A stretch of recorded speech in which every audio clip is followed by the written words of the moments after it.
Thanks for listening to this podcast from Walks Around Britain. For more information, our terms of use, and to click through to see the show notes on our blog with photographs, videos and links to related sites, please visit walksaroundbritain.co.uk.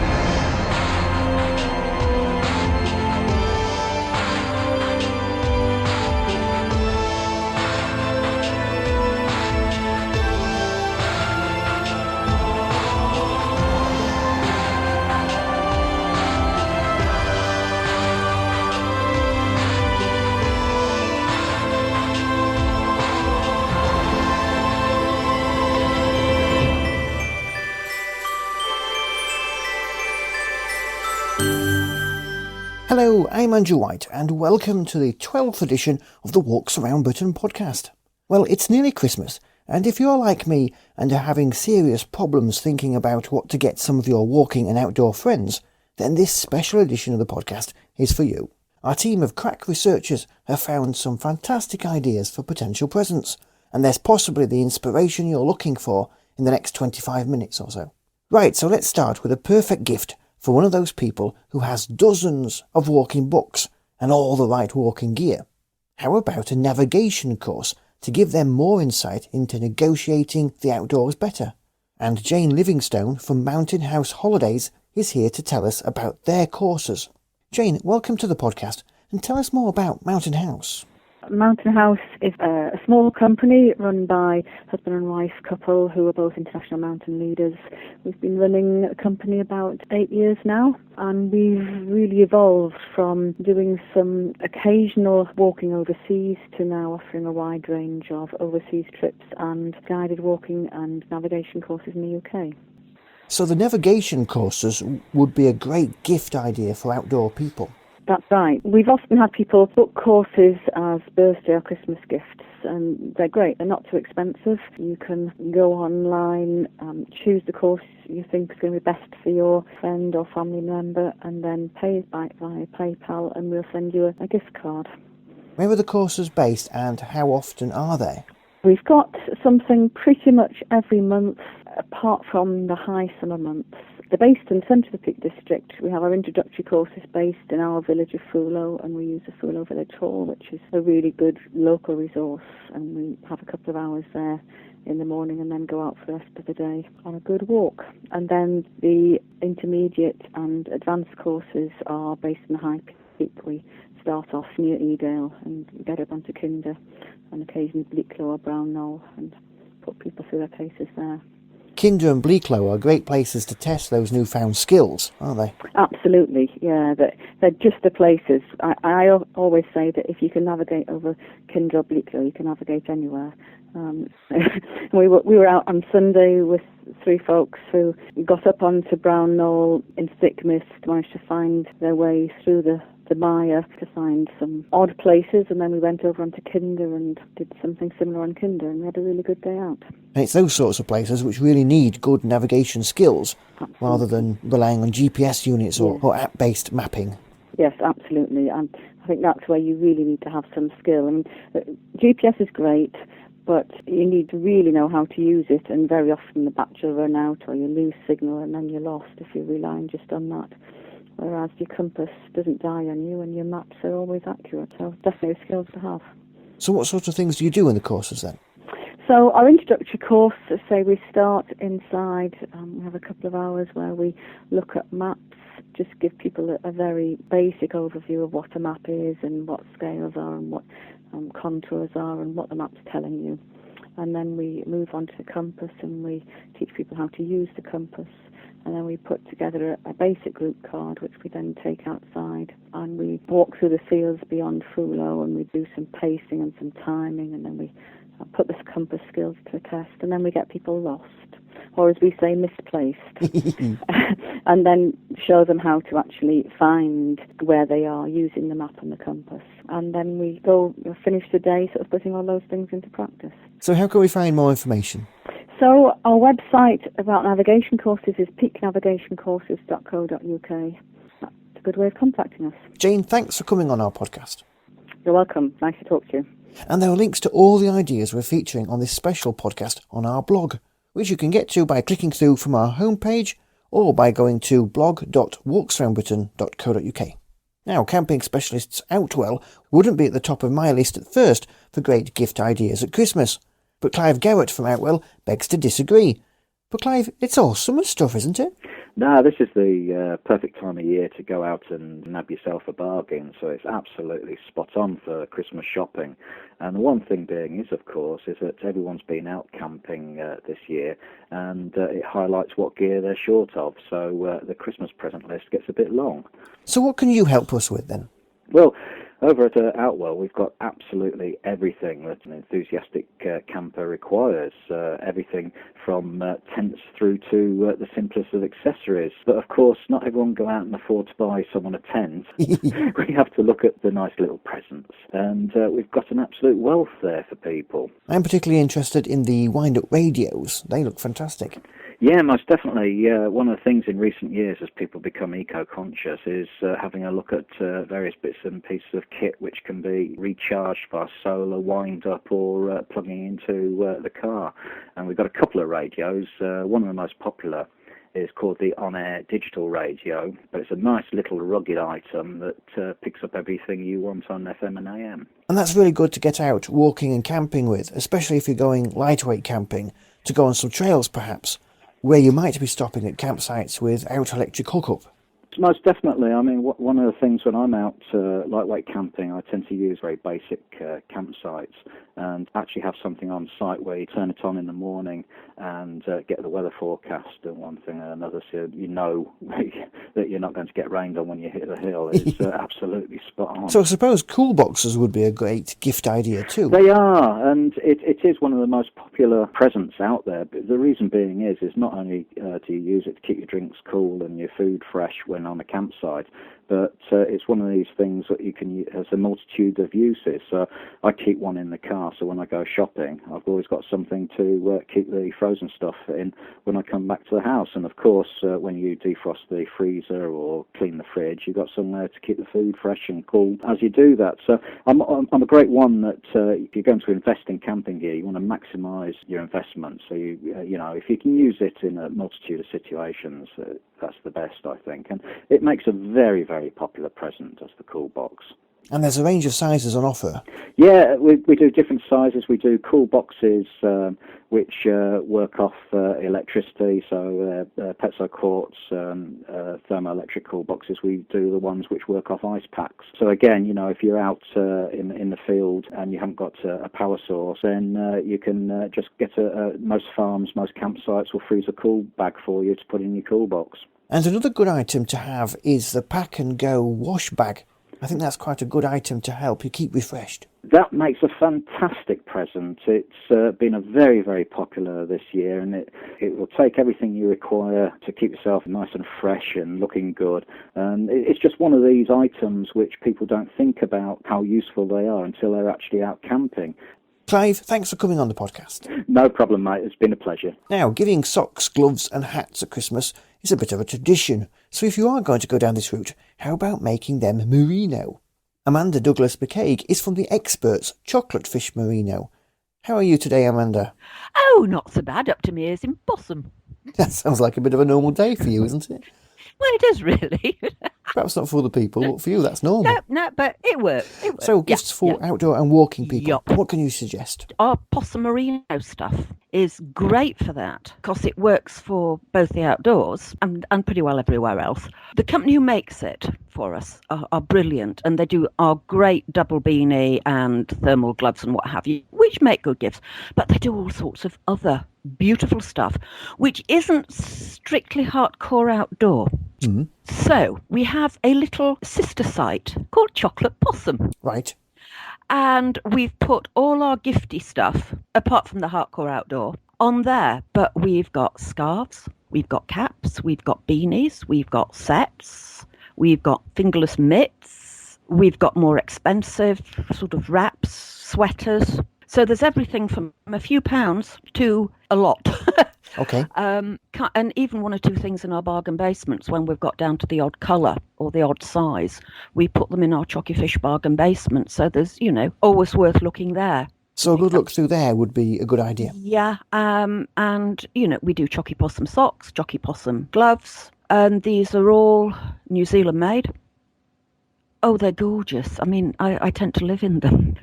We've got our big double layer beanie, which if you're going to the Arctic, as I am actually in a couple of months, and it's bitterly, bitterly cold, north of Scotland, they are good. But for some people, they actually find them too warm. So we have single layer beanies, different styles, single, plain, striped. Most of them are unisex. Just about everything we do really is unisex, which makes life easy. Yes. And of course, things like scarves, you don't have to worry about sizes. Beanies, you don't have to worry about sizes. And we also do gift vouchers. So if you're not quite certain about what people might like, that's a good idea. They're geared to our higher price stuff, but I am going to introduce a sort of £10 one, £15 one. Excellent. Okay, Andrew. Bless you, doing a brilliant service. Thanks very much, Amanda. Now, if you're like me, a perfect gift would be another Ordnance Survey Explorer map to add to my collection. But the OS have a range of other suggestions as gift ideas.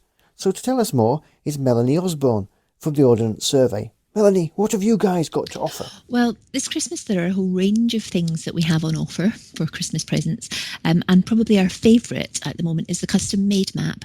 So that's the map that's been available for a while, that you can go online, choose the centre of the map, so you can centre it on your house, on a holiday destination, anywhere that you choose across Great Britain, and we print out the map specifically for you. Now, in the past, you've been able to have the title customised, so, my dad's favourite walk or our holiday this year, or whatever you want to put on it. And just recently we've launched the ability for you to upload your own photograph as well. So it really does make it a perfect personalised Christmas present. And we've seen that people are uploading their own photographs, printing it out, people that are choosing Christmas presents for map lovers. That's a really nice present. This would be a great idea if you know of somebody who's just about to finish the Munros or the Wainwrights. And then you could have a special map printed to celebrate their finishing point. Yeah, and also for somebody who's moving house or hoping to change areas, it's a lovely present to have, a map of your new house in the middle so you can go exploring around it. So yeah, it's a really nice idea. Super. And last posting dates for those for Christmas are December the 19th for Royal Mail, and we can courier it to you for orders on Friday the 21st. That sounds good. And then the other nice option, and this year we're doing a gift voucher as an option, is OS Get a Map, which is our online subscription service. It costs $19.99 for a year's subscription, and you can buy it as a voucher, which is available online or from Cotswold Outdoor stores this year. That entitles you to mapping of the whole of Great Britain at 1 to 25 thou and 1 to 50 thou. You can go online and create your own routes, email those to your friends, print them off yourself. It's a brilliant present if you're using a lot of mapping. Are there any limits to how many maps you can print off on that? No, there's not. Wow. Print out as many as you like. The service is there, and the quality is really good if you've got a decent printer. And there are a range of water-resistant papers that you can use for that too. Yeah, we have our own range of maps, which is our active series of maps, which are properly laminated, and they're really good. And we saw sales of those this summer go up because the weather was just so bad.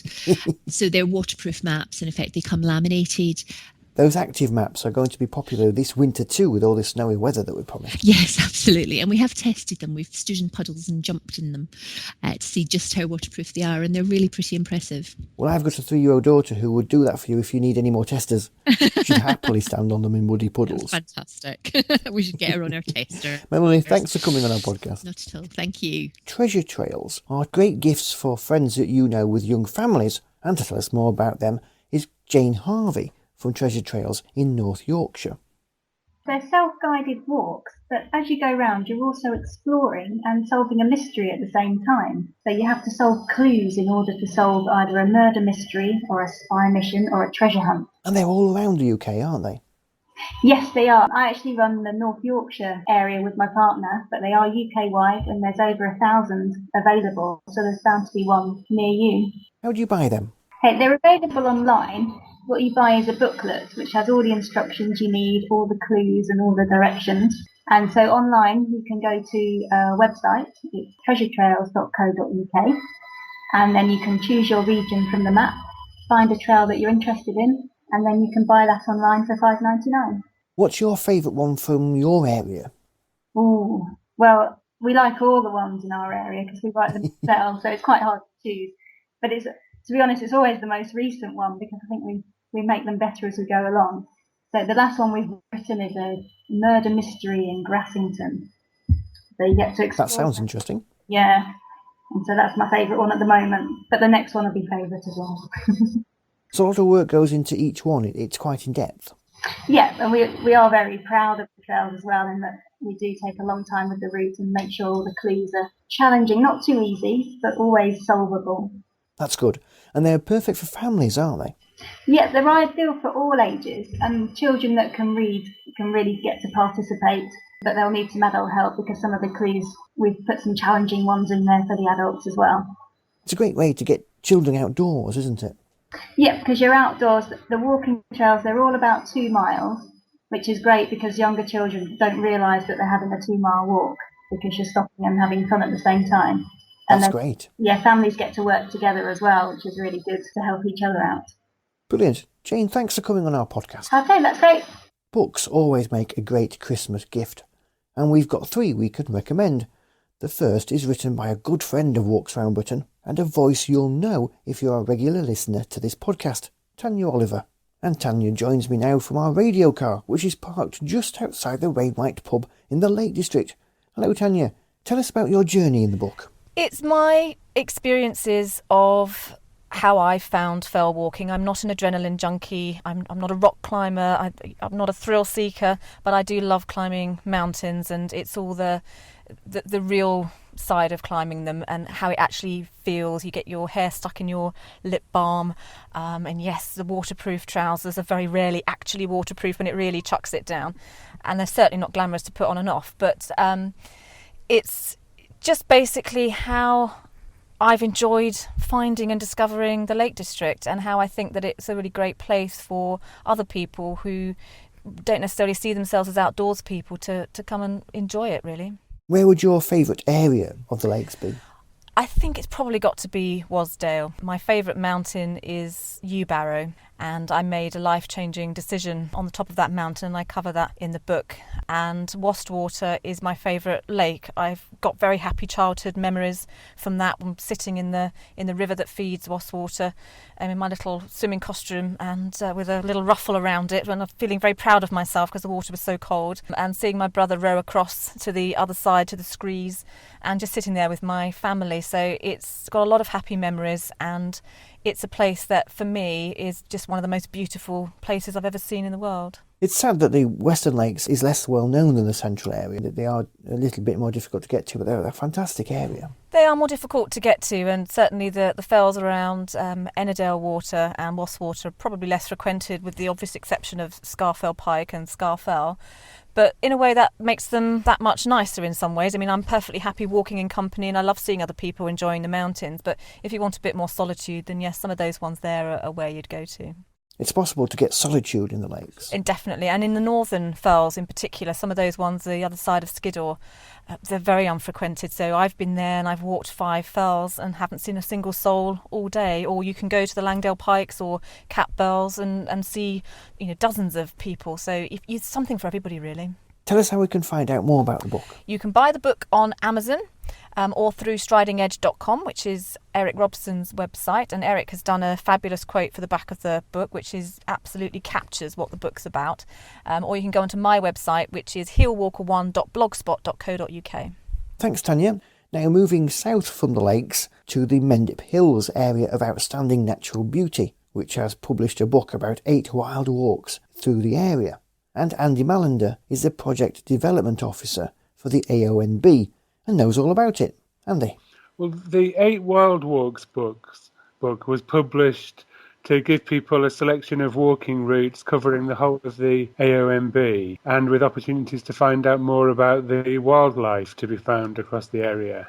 So what sort of lengths of walks are in the book? They're in length between 3 and 8 miles and suited to a range of walkers from novice walkers to moderately fit walkers. And with help on navigation, they're useful for anyone who's new to the countryside and needs a bit of extra guidance to find their way around. What's your favourite walk in the book? My favourite walk is the one around East Harptree Woods and Coombe, which takes you around the northern slopes of the Mendip Hills and includes a lovely Forestry Commission site with some Victorian lead mining archaeology, including a chimney you can see into one of the deeply wooded combes for which the Mendip Hills is well known, where there's steep limestone slopes covered in native woodland and a tumbling stream in the bottom of the combe. Fantastic. Where can we get the book from? They're available from the Mendip Hills AONB unit, and information can be found on our website, which is mendiphillsaonb.org.uk. They cost £5, the cost of £1 for postage and packaging. Lovely, Andy. Thanks for coming on the podcast. Okay, nice to speak to you. 2012 marked the official opening of the Scottish National Trail, about which writer and broadcaster Cameron McNeish has written a book. And Cameron joins me now on the phone. Cameron, tell us more about the book. Well, the book's been quite a long time in writing.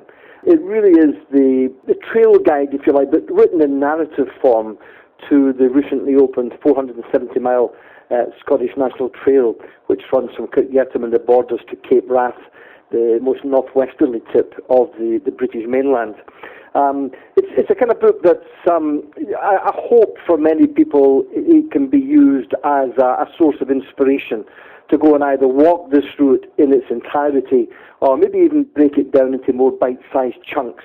There are some sort of 4 obvious lengths to the walk that people could do in like a couple of weeks or even shorter, from the Borders to Edinburgh, from Edinburgh through to Glasgow, from Glasgow to Kingussie, and then the pièce de résistance, I think, of the whole route from Kingussie north to Cape Wrath, which would probably take about 3 weeks. So, but even that can be broken down even more into sections. But I'm pretty sure that this is a walk that in time will become one of the sort of iconic long-distance walks of the world.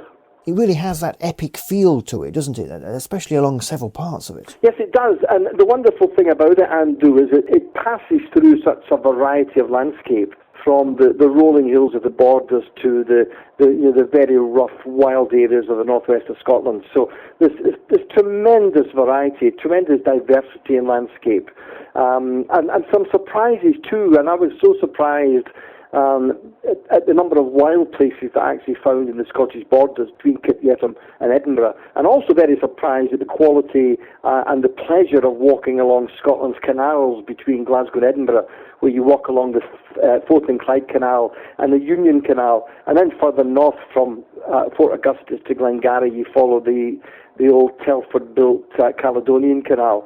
And it really is lovely walking, particularly in the central Scotland section from Edinburgh to Glasgow, because it passes through some built-up areas, but you'd never know it. It's like a green artery running right through central Scotland with sort of houseboats, canal longboats, the incredibly impressive Falkirk Wheel, which is a big sort of device for lifting boats from one level of canal to the other. And an incredible piece of engineering. But just a delightful walking, and just some of the little surprises of the Scottish National Trail, really. Yes, the canal network is often forgotten about as places to walk, but it has much to offer us walkers.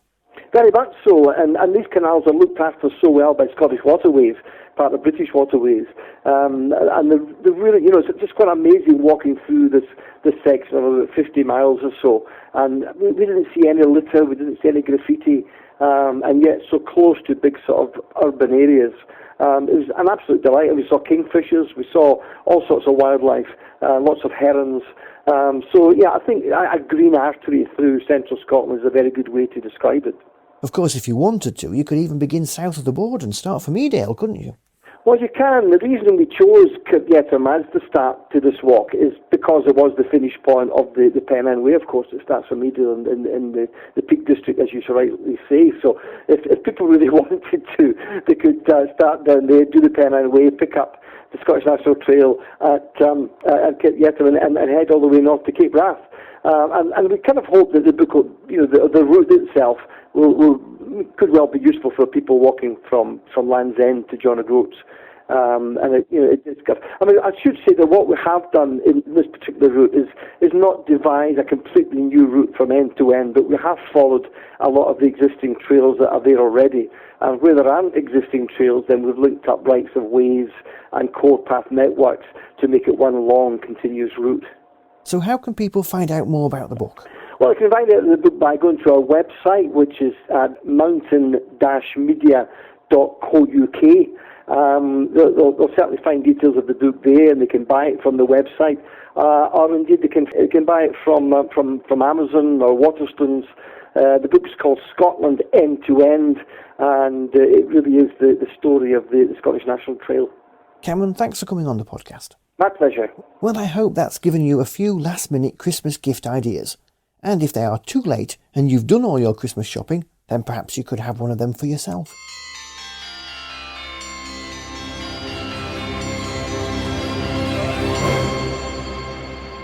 If this is the first time that you've been listening to our podcast, then it would be great to have you along every month. You can subscribe to us on iTunes or follow us on Audioboo. All the information is on our website at walksaroundbritain.co.uk/podcasts. And there's links to all the products featured on this podcast on the show notes on our blog, which you can find by clicking through from our homepage or going direct to blog.walksaroundbritain.co.uk. So until next time, thanks for listening, happy walking and happy Christmas.